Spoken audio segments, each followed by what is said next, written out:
Welcome to Dawki lake. ভারতের সবচেয়ে সুন্দর জায়গাগুলির মধ্যে অন্যতম এবং প্রকৃতির সবচেয়ে কাছে মেঘালয়, যেখানে মেঘ শুধু আকাশে নয় বরং জমিনেও বিচরণ করে।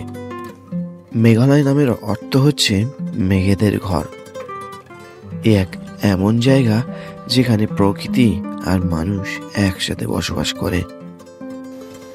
এক এমন জায়গা যার প্রতিটি কোণায় লুকিয়ে রয়েছে ভয়ানক সৌন্দর্যের ওয়াটারফলস।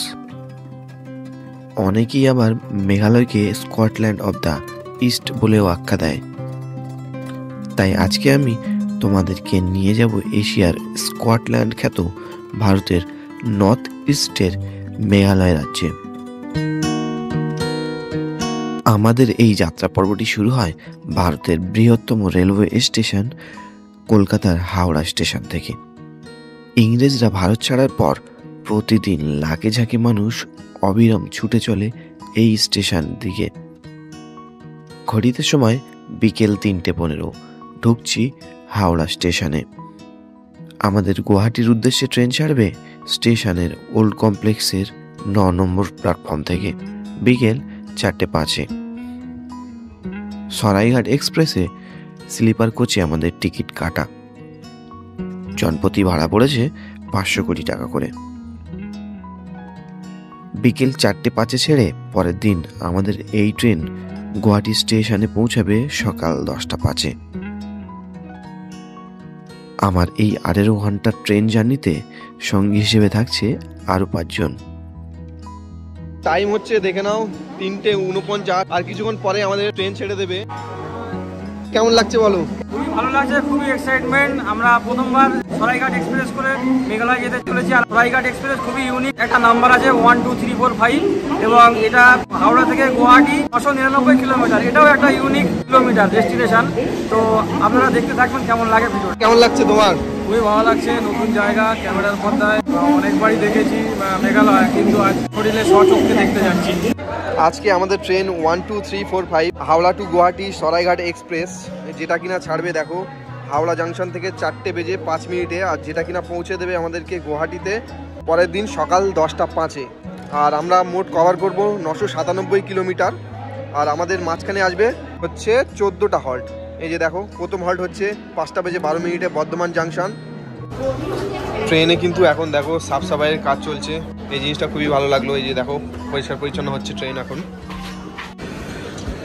ঘড়িতে রাইট টাইম 4:05 আর আমাদের train 1 2 3 4 5 Howrah to Guwahati Saraighat express নির্ধারিত টাইম থেকে ছেড়ে দিল 9 নম্বর প্ল্যাটফর্ম থেকে।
চলো, ট্রেন পুরো রানিং হয়ে গেছে।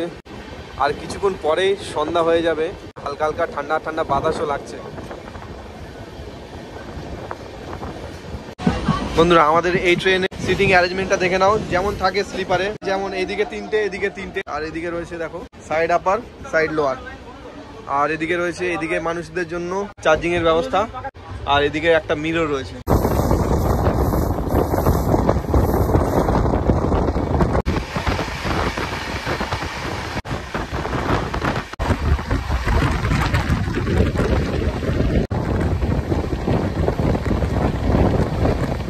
1234 হাওড়া টু গুয়াহাটি সরাইঘাট এক্সপ্রেসের ওয়াশরুমগুলো তোমাদেরকে একটু দেখায় কেমন। এখানে উঠেই রয়েছে বেসিন, আপাতত জল পড়ছে, এদিকে একটা ক্লিন মিরর রয়েছে, আর এদিকে হচ্ছে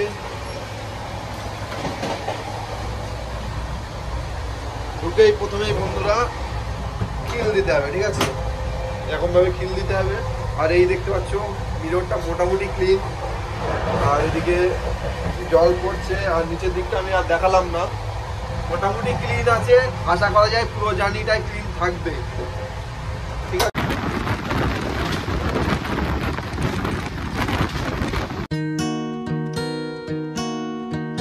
ঘড়ির কাঁটায় তখন প্রায় 4:50।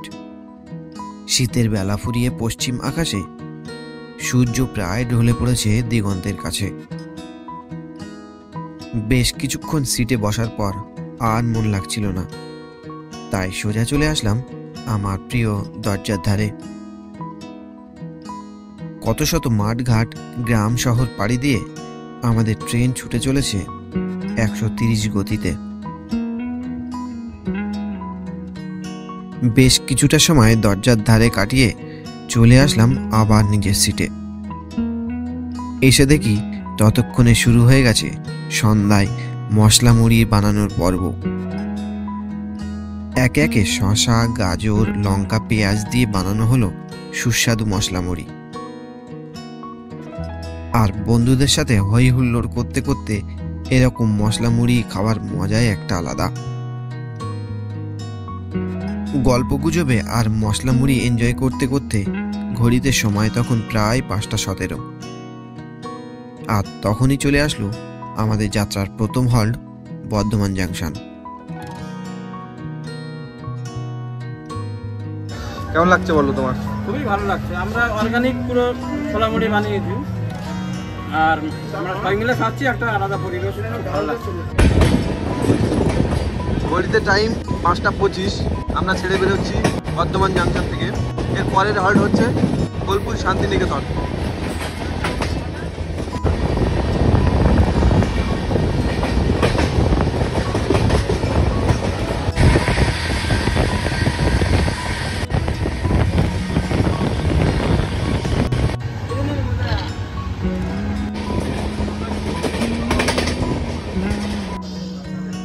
ঘড়িতে সময় 6:06, আর আমাদের ট্রেন এসে পৌঁছালো বর্ধমানের পরের স্টেশন বোলপুর শান্তিনিকেতন। আর এখানে আমাদের ট্রেন এসে পৌঁছানোর কথা ছিল 5:58, মানে ওই 8 মিনিট মতো ডিলেতে ট্রেন এসে পৌঁছালো। 2 মিনিটের হল ছেড়ে আমাদের ট্রেন এখন ছেড়ে বেরোচ্ছে বোলপুর রেলওয়ে স্টেশন থেকে। 1 নম্বর প্ল্যাটফর্মে ঢুকেছিল আমাদের এই ট্রেন।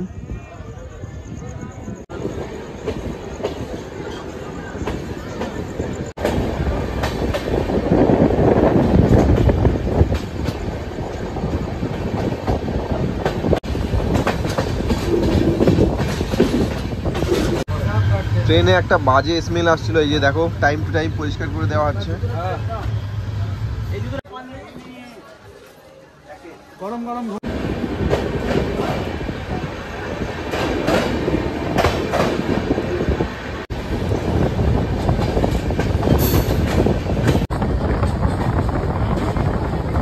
টাইম হচ্ছে ঘড়িতে 8:33, আর আমাদের ট্রেন এসে পৌঁছালো নির্ধারিত টাইম থেকে মোটামুটি 7-8 মিনিট আগে নিউ ফারাক্কা জাংশনে।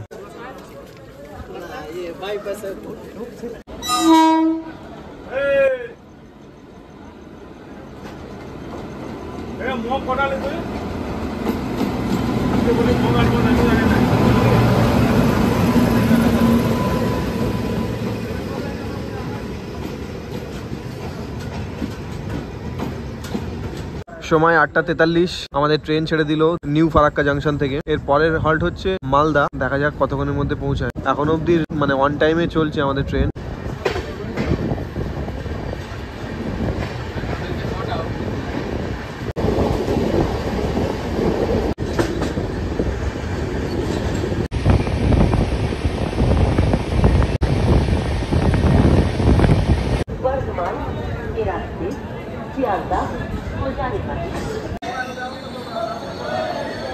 ঘড়িতে সময় হচ্ছে 9:15 আর আমরা এসে পৌঁছালাম মালদা টাউন রেলওয়ে স্টেশন। যতই এদিকে যাচ্ছি মানে এনজিপির দিকে যাচ্ছি ততই ঠান্ডা বেশি। পরে নিয়েছি, এটা একটু অনেকটা ঠান্ডা আমার আটকে দিচ্ছে। ঘড়িতে টাইম 9:40 আর আমাদের ট্রেন ছেড়ে দিল মালদা টাউন রেলওয়ে স্টেশন থেকে। এর পরের হল্ট হচ্ছে বিহারের কিষানগঞ্জ, যেটা আসবে 11:41।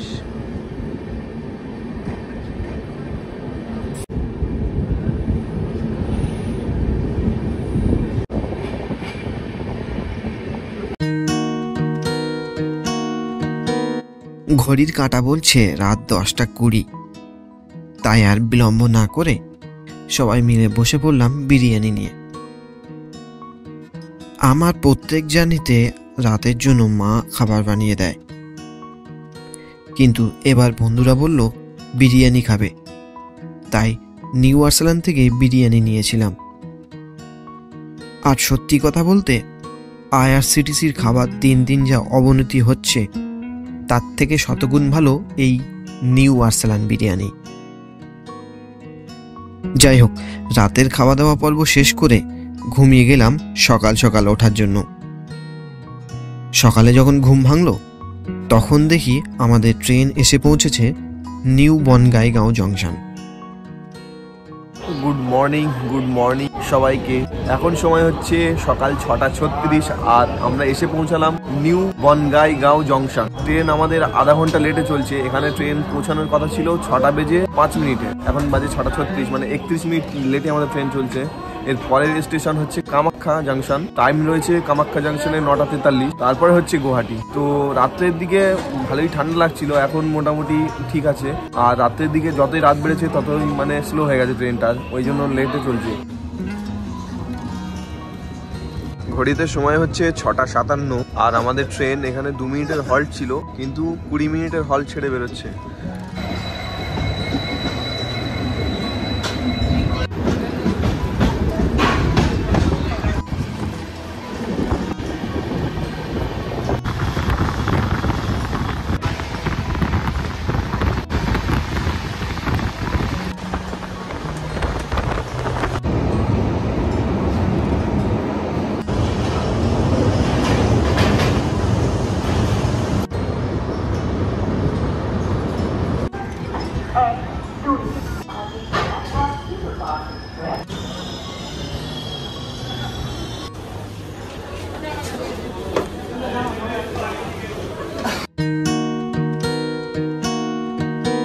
সময় বলছে সকাল 10:17।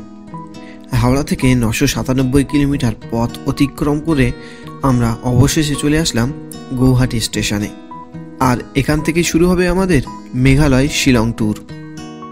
বলা বাহুল্য, নর্থ ইস্টের যতগুলো ট্রেন হাওড়া কিংবা শিয়ালদা থেকে ছাড়ে তার মধ্যে এই সরাইঘাট এক্সপ্রেস হচ্ছে সবচেয়ে ফাস্টেস্ট ট্রেন। তাই ট্রেন নিয়ে কোনো কথা হবে না। গুয়াহাটি স্টেশনে আমাদের এই ট্রেন এসে পৌঁছেছিল 1 নম্বর প্ল্যাটফর্মে। স্টেশনের 1 নম্বর এবং 7 নম্বর প্ল্যাটফর্ম থেকে বাইরে বেরোনো যায়। তোমরা যদি গুয়াহাটি স্টেশনের কাছে কোনো হোটেলে থাকতে চাও তাহলে তোমাদের 7 নম্বরের দিক থেকে বেরোলেই সামনে পড়বে পল্টন বাজার, সেখানেই সব হোটেলগুলো রয়েছে। আমরাও হাঁটতে হাঁটতে চলে আসলাম পল্টন বাজারের কাছে। এখান থেকে আমরা একটা শেয়ারিং গাড়ি বুক করে যাব শিলংয়ের পথে।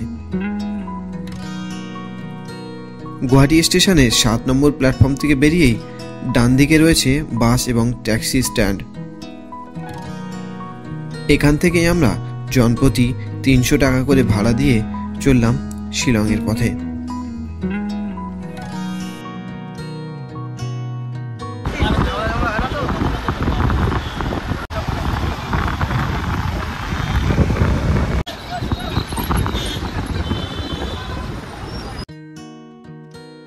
এখন আমরা রয়েছি আসামে, আর একটু পরেই প্রবেশ করব মেঘালয় রাজ্যে। তবে এখন রাস্তার দুপাশে সুন্দর ছোট ছোট মেঘালয়ের পাহাড়, আবার কখনো ঘন জঙ্গল দেখতে দেখতে আমরা এগিয়ে চলেছি শিলংয়ের দিকে। গুয়াহাটি থেকে শিলংয়ের দূরত্ব 97 কিলোমিটার, সময় লাগে 4 ঘন্টা মতো। আমাদের এই লম্বা সফরের মাঝখানে একটা ব্রেক নিতে ড্রাইভার সাহেব আমাদের গাড়ি দাঁড় করালো এই জায়গায়। ড্রাইভার বললো যে যদি তোমরা দুপুরে লাঞ্চ সারতে চাও তাহলে এখান থেকে সেরে নাও, এরপরে আর গাড়ি দাঁড়াবে না। পাহাড়ি রাস্তায় কিছুটা জার্নি করার পর মাথাটা ভীষণ চক্কর দিচ্ছিল, তাই আমি আর লাঞ্চ করলাম না। এখানে বিক্রি হচ্ছিল আনারস, এখান থেকে একটা আনারস কেটে খাচ্ছিলাম। আর তোমরা জানো যে মেঘালয়ে প্রচুর পরিমাণ আনারস চাষ করা হয়। যাই হোক, কিছুটা সময় এখানে কাটিয়ে আমরা আমাদের যাত্রাপর্ব আবার শুরু করলাম। এখান থেকে আর মাত্র 2 ঘন্টা লাগবে শিলং পৌঁছাতে। যেতে যেতে দেখলাম কৃত্রিম নির্মিত ওমিয়ম লেক এবং ছবির মতো সব জায়গা।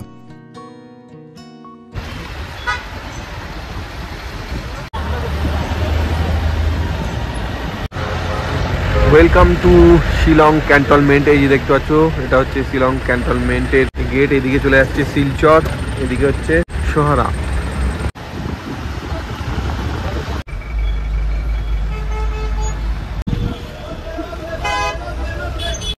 ঘড়িতে সময় হচ্ছে 2:36। আমরা ফাইনালি চলে আসছি মেঘালয়। এই যে সেন্টার পয়েন্ট, এটা দেখতে পাচ্ছ কত মানুষজন। গুয়াহাটি থেকে শিলং আসতে মোটামুটি আমাদের টাইম লাগলো ওই 3 ঘন্টা 35 মিনিট মতো। আর ওখানে যেমনটা গরম ছিল, এখানে এসে প্রচুর ঠান্ডা লাগছে, হাত পা পুরো শীত হয়ে যাচ্ছে। আর আমাদের হোটেলটা রয়েছে এইদিকে, এটা হচ্ছে মেন বাজার। আমাদের হোটেলের কাছে এটাই দেখতে পাচ্ছ যে হোটেল সিটি ভিউ। শিলংয়ে আমাদের হোটেল সিটি ভিউ এর রুমটা চলো তোমাদেরকে দেখাই। এই হলো 401 নম্বর রুম। রুমে ঢুকেই রয়েছে এরকম একটা বেডে মোটামুটি 2 জন থাকা যাবে। একটা দিয়েছে কম্বল, এদিকে একটা মিরর রয়েছে, এলসিডি টিভি রয়েছে, আর এদিকে 2 জন মিলে বসে খাওয়ার জন্য একটা চেয়ার টেবিল। আর এটা হচ্ছে ওয়াশরুম। তো এটা খুব এক্সপেন্সিভ জায়গা, এই জায়গায় হোটেল এমনি অনেক দাম, যেটা আমাদের ভাড়া করেছে 1500 টাকা করে। তো যাই হোক, মোটামুটি খারাপ না, একেবারে চলে যাবে। তো চলো, এখন অনেকটা লেট হয়ে গেছে, ফ্রেশ হবো, ফ্রেশ হয়ে কিছু খেতে হবে। দেখা হচ্ছে আবার বেরিয়ে তোমাদের সাথে।